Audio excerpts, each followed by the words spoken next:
Hello friends, आपका study 98 Sachin sir YouTube channel पर आपका स्वागत है। आज हम वीडियो बना रहे हैं जिसमें इतिहास का इंट्रोडक्शन कराएंगे, यानी इतिहास का इंट्रोडक्शन कराएंगे।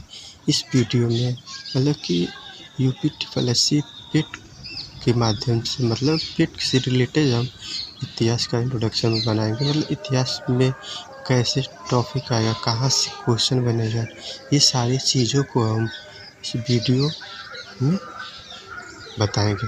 आप इस वीडियो को अंत तक बने रहिएगा, ठीक। तो आगे चलते हैं। इसमें देखते हैं कि इतिहास में जो है हमारा 10 नंबर का क्वेश्चन आता है, जिसमें से 5 नंबर भारतीय इतिहास से आएगा और 5 क्वेश्चन जो है 5 नंबर जो है भारतीय राष्ट्रीय आंदोलन से आएगा। इससे आगे हम देखते हैं, आगे बढ़ते हैं। तो इतिहास में जो है प्राचीन काल में जो है सिंधु सभ्यता से, ये हमारा टॉपिक है। अगला टॉपिक जो है वैदिक सभ्यता से है। फिर उसके बाद बौद्ध धर्म से भी है, फिर जैन धर्म, फिर मौर्य वंश, फिर उसके बाद गुप्त वंश। ये चीज़ें जो है, ये सारी चीज़ें प्राचीन काल से रिलेटेड है। मतलब कि इतिहास में ही ये सारे टॉपिक जो है यहाँ से क्वेश्चन बनने की संभावना रहता है, कि यहाँ से ज़रूर क्वेश्चन बनेगा। आगे हम देखते हैं कि हर्षवर्धन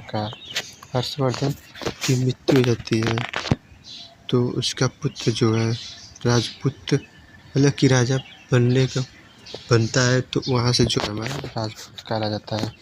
और 19 इसका राजपूत काल जो है हमारा 7वीं सदी से 12वीं सदी तक रहता है। फिर उसके बाद जो है उसकी मृत्यु हो जाती है 647 ईस्वी में। हर्षवर्धन की मृत्यु होती है 647 ईस्वी में। यहीं पर देख रहे हैं कि तराइन का दूसरा युद्ध 1992 में हो जाता है। तराइन का दूसरा युद्ध जो है 1992। तो आगे हम देखते हैं अगला पॉइंट जो है, अगला टॉपिक जो है हमारा दिल्ली का सल्तनत काल कब से कब तक था, यानी कि 1206 से 1526 ईस्वी तक। यानी हम देखते हैं कि 1526 में हमारा एक युद्ध होता है। कौन सा युद्ध होता है? पानीपत का पहला युद्ध, ये भी हमें देखना है। फिर आगे देखते हैं कि मुगल वंश आ जाता है। तो इसमें जो है 1526 से 1857 तक जो है इनका काल रहता है। फिर आगे देखते हैं तो मराठा साम्राज्य आते हैं। फिर उसके बाद जो है मराठा साम्राज्य आता है। फिर आगे हम देखते हैं तो ईस्ट इंडिया कंपनी का आगमन हो जाता है, यानी कि ईस्ट इंडिया कंपनी का आगमन जो होता है लगभग 1600 ईस्वी में हो जाता है। फिर उसके बाद हम इन लोगों का, मतलब कि ईस्ट इंडिया कंपनी जो है बहुत ज़्यादा यानी कि ईस्ट इंडिया कंपनी का जो है ज़्यादा रुतबा हो गया था। तो हमारे भारत में रहने वाले लोगों के अंदर एक जागरूकता हुई, तो ये 1857 में जो है क्रांति करते हैं। तो यहीं पर हमारा जो 1857 की क्रांति कहें या प्रथम स्वतंत्रता संग्राम कहते हैं। फिर उसके बाद जो है अगला टॉपिक जो हमारा है भारत में ब्रिटिश सरकार के सामाजिक व आर्थिक का प्रभाव। मतलब कि हमारे सामाजिक में जो है ब्रिटिश सरकार का सामाजिक व्यवहार क्या था, उसके बाद आर्थिक प्रभाव क्या पड़ता है, ये सारी चीज़ें जो है हम देखते हैं। सिर्फ ये हमारा यहाँ से 5 नंबर का क्वेश्चन कंप्लीट हो जाता है। फिर हम आगे बढ़ते हैं।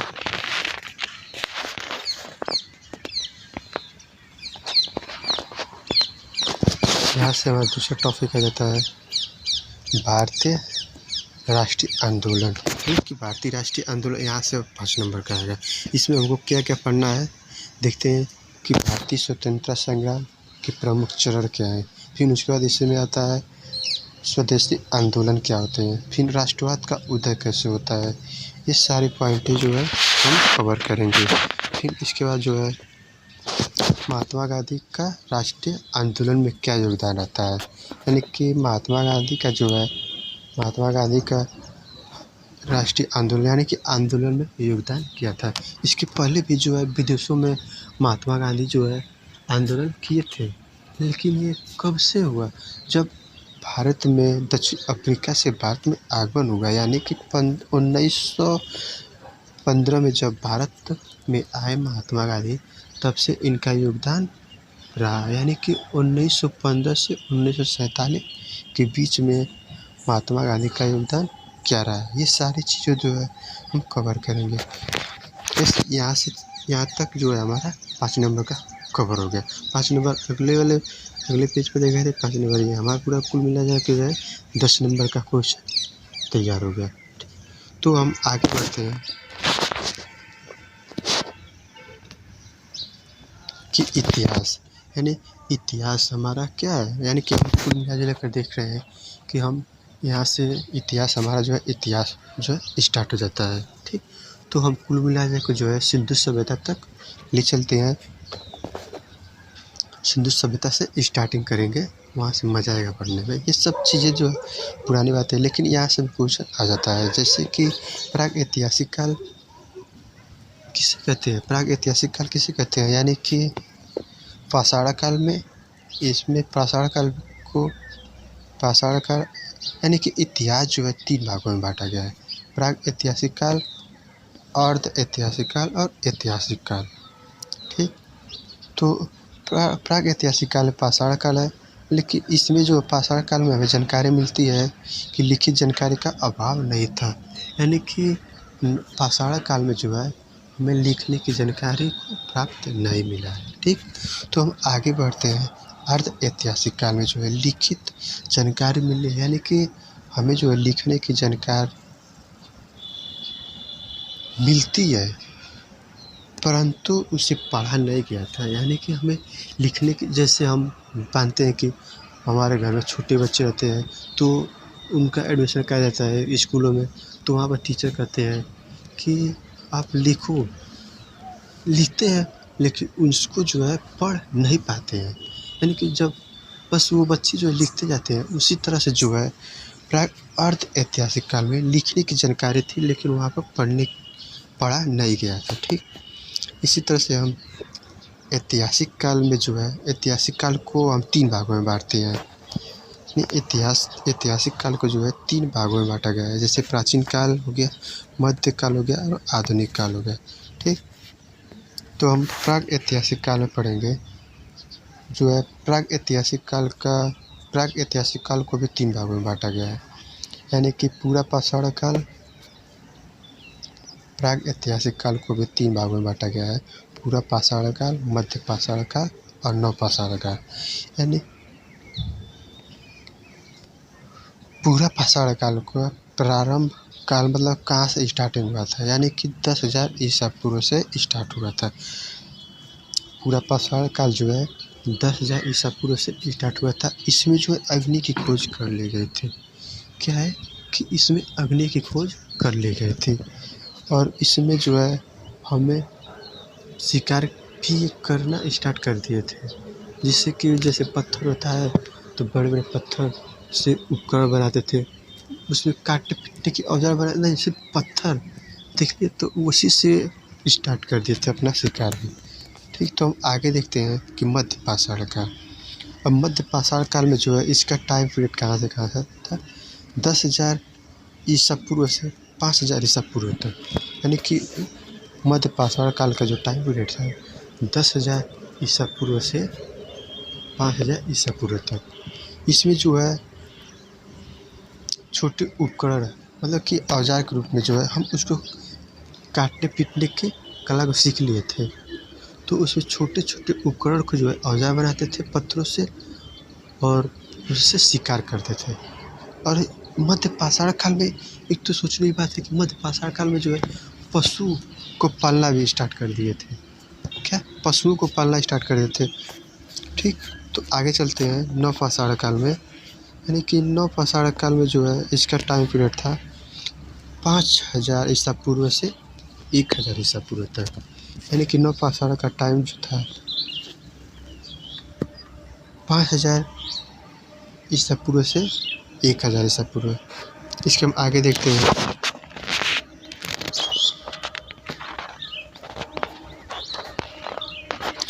नवपाषाण काल में जो है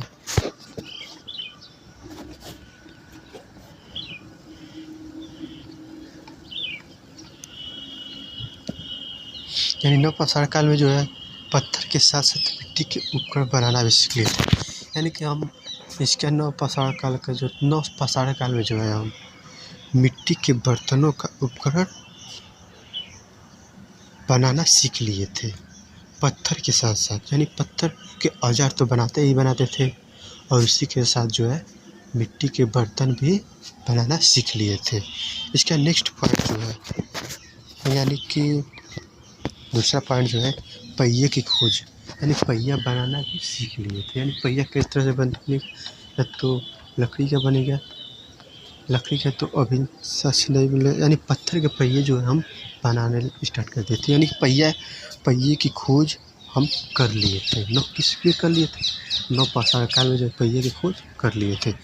और इस पर जो है हम अगला नेक्स्ट देखेंगे कि आग पर नियंत्रण। यानी कि हम आग पर नियंत्रण करना सीख लिए थे। यानी कि हमें जो पूरा पाषाण काल में जो था कि हमें तो आग मिल गई थी, लेकिन हमें उस पर काबू करना नहीं पता था। क्यों? क्योंकि हम उस टाइम पर हमें मालूम नहीं था कैसे आग बुझाया जाएगा। ठीक, तो जैसे हम इस टाइम पर तो हम गैस को बारते हैं, गैस को बंद करते हैं, लेकिन उस टाइम पर जो है पूरा पाषाण काल में आग तो लग गई तो पूरे जंगल का जंगल जो है साफ हो जाता था। जब नवपाषाण काल आया तो उसमें हमें आग पर नियंत्रण करना मालूम हो गया था, कैसे बुझाया जाएगा। ये सारी चीज़ें जो है नवपाषाण काल में हो गया था, मालूम हो गया था कि आग पर नियंत्रण कैसे करना है। फिर उसके बाद जो है अगला पॉइंट जो है हमें कृषि आरंभ कर दी थी। ये मोस्ट इम्पॉर्टेंट है कि कृषि आरंभ हो गया था। ये पूछ दिया जाए कि कृषि आरंभ किस पीरियड में हुआ था, तो नवपाषाण काल में हुआ था। ठीक, हम आगे देखते हैं। कृषि की शुरुआत जो है हम कहाँ करेंगे? क्वेश्चन है, कृषि का शुरुआत अस्थायी निवास कहाँ करेंगे? नदियों के किनारे करेंगे। हम कहाँ करेंगे कृषि की शुरुआत? ये भी मोस्ट इम्पॉर्टेंट है। कृषि की शुरुआत जो है हम नदियों के किनारे करेंगे। जैसे कि हमें पानी कहाँ मिलेगा? पीने के लिए पानी भी मिल जाएगा और सिंचाई के लिए जल भी मिल जाएगा और उपजाऊ मृदा भी मिल जाएगी, जिससे हम आसानी से जो है कृषि कर सकते हैं। ठीक, तो हमें जो है कि कृषि का स्टार्टिंग और अस्थायी निवास जो है हम उस टाइम पर जो है नवपाषाण काल में नदियों के किनारे रहते थे और वहाँ पर कृषि करते थे और पशु पालते थे। और जो है पीने के लिए जल भी मिल जाता था और सिंचाई के लिए भी जल मिल जाता था। और उपजाऊ मृदा, यानी कि उपजाऊ मृदा कैसे मिलेगी हमें? 110 किलोमीटर के पास तो नदी की नहीं मिलेगी। तो हम नदियाँ मिट्टी लाते थे तो नदी के किनारे छोड़ देते थे, तो वहाँ पर जो है हमें उपजाऊ मिट्टी मिल जाता था। वहाँ पर कृषि मतलब कि खेती करते थे। और फिर उसके बाद अच्छी बात तो ये है कि शिकार करने की ज़रूरत नहीं पड़ती थी। क्यों? क्योंकि जानवर जो है प्यास लगेगी तो पानी के पास आएंगे, तो पानी पिएंगे, तो वहाँ से हम जो है शिकार अपना कर लेंगे। और उसके बाद जो वन उत्पादन का संग्रहण भी वहाँ पर कर जाता है। ठीक, तो नेक्स्ट पॉइंट आगे हम देखेंगे कि विश्व की सभी प्रमुख प्राचीन सभ्यताएं नदी के किनारे ही विकसित हुई थी। इसका पॉइंट जो है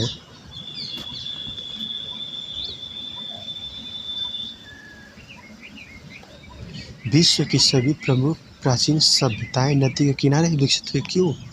क्योंकि ये सारी चीज़ें जो है कि नदी के किनारे ये सारी चीज़ें हमें मिलेगा, तो इसलिए जो है कि जितनी सभ्यताएं थी तो वो सारी नदी के किनारे ही मिली। जिससे हम देखते हैं कि मिस्र की सभ्यता ये कहाँ पर है? नील नदी के किनारे है। मिस्र की सभ्यता जो है नील नदी के किनारे पाया गया है। अगला जो है हमारा मेसोपोटामिया की सभ्यता भी ये कहाँ है, दर्जला व फरात नदी के किनारे। कहाँ पर है, दर्जला और फरात नदी के किनारे जो है मिस्र की सभ्यता पाई जाती है। फिर अगला हम देखेंगे, नहीं सॉरी मिस्र की सभ्यता जो है नील नदी के किनारे पाया जाएगा, और मेसोपोटामिया की सभ्यता जो है दर्जला व फरात नदी के किनारे पाया जाएगा। इसका चीन की सभ्यता जो है हांग हो नदी यानी पीली नदी, हांग हो नदी को क्या कहते हैं, पीली नदी भी कहते हैं। चीन की सभ्यता जो है पीली नदी या हांग हो नदी के किनारे पाई गई थी। तो हमारे भारत की सभ्यता जो है यानी सिंधु और सरस्वती नदी के किनारे मिली थी। अगला हम चलते हैं, आगे देखते हैं कि सभ्यता, संस्कृति, तौर तरीका। एक मिनट यार, ठीक है। संस्कृति और तौर तरीका यानी सभ्यता में क्या अंतर है और संस्कृति सभ्यता में क्या अंतर है। सभ्यता का मतलब ये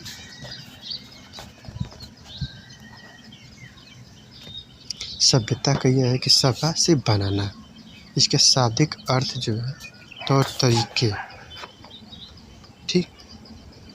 और सांस्कृतिक सभ्यता में जो है ये भी जो है तौर तरीके।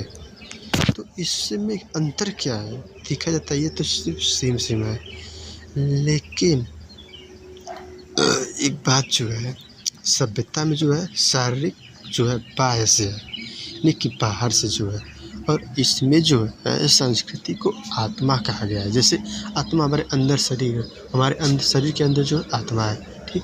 तो शरीर को जो है एक दिन मिट्टी में मिल जाना है, ठीक। तो आत्मा तो अमर है, वो कहाँ हुआ होता है। तो इन दोनों को रिलेट करके संस्कृति सभ्यता जो है मिल गया।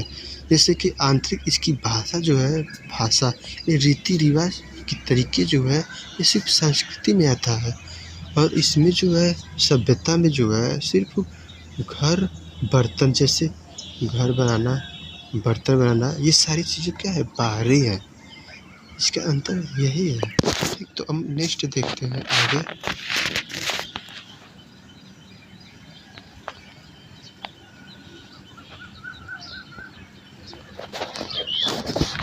सिंधु सभ्यता के क्षेत्र यानी विस्तार, इनका कहाँ पाया जाता, ठीक। तो सिंधु सभ्यता का विस्तार जो है क्षेत्र, इसका कहाँ से कहाँ तक पाया गया था। तो उत्तर से दक्षिण तक में जो है, उत्तर में हमारा जो है मांडवा, ये कहाँ पड़ेगा, मांडवा जो है जम्मू कश्मीर। ये किसके किनारे है, चिनाब नदी के किनारे है। ये कहाँ पर है, ये चिनाब नदी के किनारे जो है मांडवा है। उत्तर में जो है मांडवा जिला है, ये जम्मू और कश्मीर में ये जिला है, ये चिनाब नदी के किनारे है, ठीक। तो हम दक्षिण में देखेंगे तो दायमाबाद है। दायमाबाद कहाँ पर है, गोदावरी नदी यानी महाराष्ट्र के पास है, ठीक। तो उसी तरह से हम पूर्व में जाएंगे तो हिंडन नदी कहाँ पर है, हिंडन नदी जो है यूपी में पड़ेगा, ये कहाँ पर, आलमगीर के पास, ठीक। उसी तरह से जो हम जब पश्चिम में जाएंगे तो सुतकांगेटोर जो है ये पाकिस्तान में पाया जाएगा। किस नदी के किनारे, दारसक नदी के किनारे। तो हम आगे चलते हैं, इसका खोज कब हुआ था, यानी कि उत्खनन, इसकी खोज कब हुई थी। तो सर्वप्रथम जो है 1826 में चार्ल्स मेंशन ने सबसे पहले जो है इसकी खोज चार्ल्स मेंशन ने किए थे। किसने किए थे, चार्ल्स मेंशन ने किए थे। तो वो देखिए कुछ जैसे कुछ खन रहे थे, तो वो देखे तो ये तो निकल रहा है, तो उनके गांव कहे कि ये तो बेकार चीज़ है, ये पागल है, वो झूठी है कर। अरे पहले कहाँ धरती है कोई रहता था, इनकी बातों को जो है दबा दिए। फिर उसके बाद जो है बर्नेस ने आए, नदी के किनारे टूटे किले की बात कही, तो इनको भी जो है कहे कि देखिए तो नदी के किनारे कुछ टीले थे, तो उनको भी कहा पागल बोलता था कि अरे कहाँ पर लिखा हुआ रहता था, तुम पागल हो क्या। तो ये सारी चीज़ें इनको दबा दिया गया था। ठीक, तो जब भारत में रेल का विकास हुआ, यानी कि रेलवे लाइन ट्रैक जो बिछाया गया था,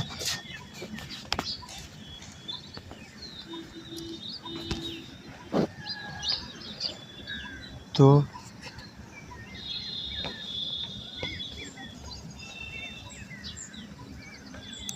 भारत में रेलवे का विकास जब हो रहा था तो प्रथम रेलगाड़ी जो है 16 अप्रैल 1853 में जो है बिछाया जा रहा था रेलगाड़ी लाइन।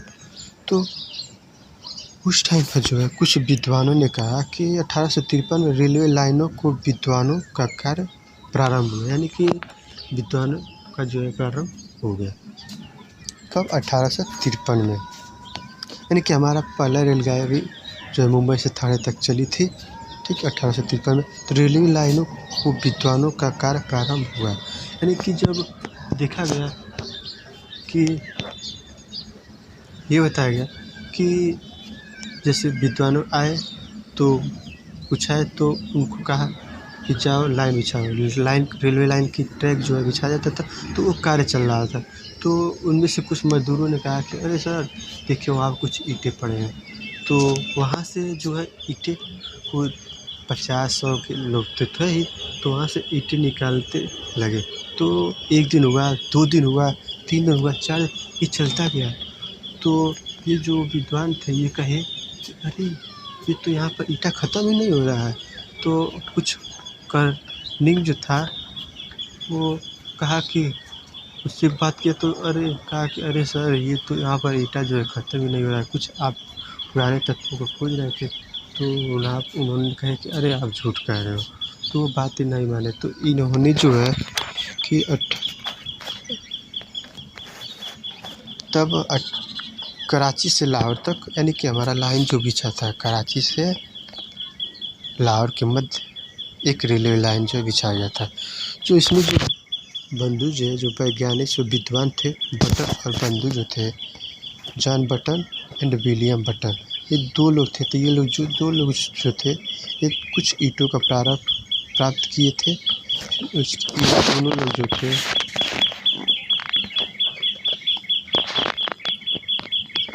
कर्निंग के द्वारा जो है ये मानचित्र बनाए थे।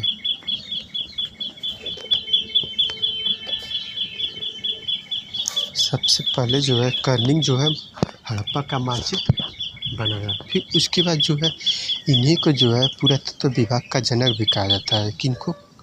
कर्निघम को जो है पुरातत्व विभाग का जनक भी कहा जाता है। और ये कहाँ पर पुरातत्व का विभाग स्थापना हुआ था? कलकत्ता के अंदर। ठीक, तो उसके बाद दयाराम साहनी 1921 में जो है दयाराम साहनी ने हड़प्पा नामक स्थल की खोज की। यानी कि ये कहा जाता है ये तो सिर्फ पुरातत्व विभाग के जनक ही रह गए थे, चित्र बनाए थे, लेकिन पूरा जब खोज किया हड़प्पा की तो इनका श्रेय जाता है दयाराम साहनी को। ये कब खोजे थे? 1921 में। ठीक, तो हम आगे देखते हैं कि इस समय जो है भारतीय पुरातत्व एवं संरक्षण विभाग के अध्यक्ष जो थे, मतलब कि भारतीय पुरातत्व एवं संरक्षण के जो अध्यक्ष जो थे जॉन मार्शल थे। कौन थे? क्वेश्चन आ जाएगा कि भारतीय पुरातत्व एवं संरक्षण के अध्यक्ष कौन थे? तो जॉन मार्शल थे। अब नेक्स्ट पॉइंट जो है, अब इनको भी प्रखलाद बनर्जी को भी रहा नहीं गया, तो कहा कि जाओ भाई तुम भी कुछ करो। कर्निंग ने कहा कि जाओ तुम भी भाई कुछ कर लो। तो ये भी गए, तो ये क्या कर दिए कि मोहनजोदड़ो की खोज कर दिए। किसने? प्रखलाद बनर्जी ने थे ये मोहनजोदड़ो की खोज कर दिए। कब? 1922 में। तो जैसे ये गए तो नदी के किनारे कुछ खोज रहे थे, इधर उधर भटक रहे थे, तो उनको मिला नहीं।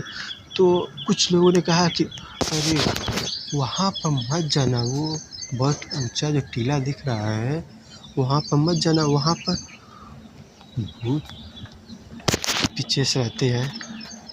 तो उन्होंने कहा कि हमको तो अब मिल गया, लेकिन पीछे से क्यों नहीं जाते हैं? तो राखालदास बनर्जी ने पूछे उस आदमी से कि क्यों नहीं जाते हैं? तो कहे कि अरे हम तो नहीं गए हैं बाबा, लेकिन जो जाते हैं वहाँ से वापस नहीं आते हैं। तो उसने बताया कि हमारे गांव के लोग कहते हैं कि वहाँ पर जाने से जो जाता है वो वहाँ से लौटकर नहीं आता है। तो उन्होंने कहा कि बस हमें जो है कि मिल गया है, वहाँ पर सिर्फ हड्डियों कंकालों की जो है मिला था। तो यहाँ पर जो है मतलब 1922 में जो है राखालदास बनर्जी ने मोहनजोदड़ो की खोज कर लिए थे। अब हम आगे चलते हैं। इसका नेक्स्ट जो है सिंधु घाटी सभ्यता का नामकरण। इसमें पढ़ेंगे जो है हड़प्पा सभ्यता, फिर सिंधु घाटी सभ्यता और सरस्वती सभ्यता। ठीक, ये सब क्यों बता रहे हैं? मतलब कि ये सिंधु घाटी सभ्यता में सबसे बातें यहाँ क्वेश्चन आएगा, ऐसी बात नहीं है कि नहीं आएगा। ये सारे क्वेश्चन जो है ये वेरी इंपॉर्टेंट क्वेश्चन जो है यूपी ट्रिपल पेट से रिलेटेड जो है हम बता रहे हैं आपको। ठीक, तो कि यहाँ पर जो है हड़प्पा सभ्यता, सिंधु घाटी सभ्यता और सरस्वती सभ्यता जो है इसमें जो प्रथम नागरिक क्रांति कांस्य युगीन सभ्यता का जो है स्टार्ट हो गया था। और वैदिक सभ्यता हमारा कैसा था? ग्रामीण सभ्यता था। कैसे थे? ग्रामीण सभ्यता थी वैदिक सभ्यता। हम आगे चलते देखते हैं कि सिंधु सरस्वती सभ्यता को आदैतिक काल में रखा गया था, यानी कि इसमें जो है लिखित जानकारी मिली है परंतु उसे पढ़ा नहीं गया था। इसको सिंधु सरस्वती सभ्यता को जो है ऐतिहासिक जो है सिंधु सभ्यता को जो है सिंधु सरस्वती सभ्यता को आदैतिक काल में रखा जाता है, लेकिन इसमें जो है पढ़ा नहीं गया। ठीक, हम आगे देखते हैं यहाँ। ठीक, हम नेक्स्ट वीडियो में बताएंगे इसके आगे से। ठीक, ओके, थैंक यू। अगर इस वीडियो पसंद आए तो लाइक और सब्सक्राइब, ये पूरा वीडियो जो है अंत तक आप बने रहिएगा, तब आपको मज़ा आएगा। इसका नेक्स्ट वीडियो जो है हम इसका यहाँ से नेक्स्ट जो पॉइंट जो है हम नेक्स्ट वाले वीडियो में डालेंगे। बहुत बहुत धन्यवाद। आपको वीडियो पसंद आए तो लाइक और सब्सक्राइब जरूर करें। Thank you very very thank you.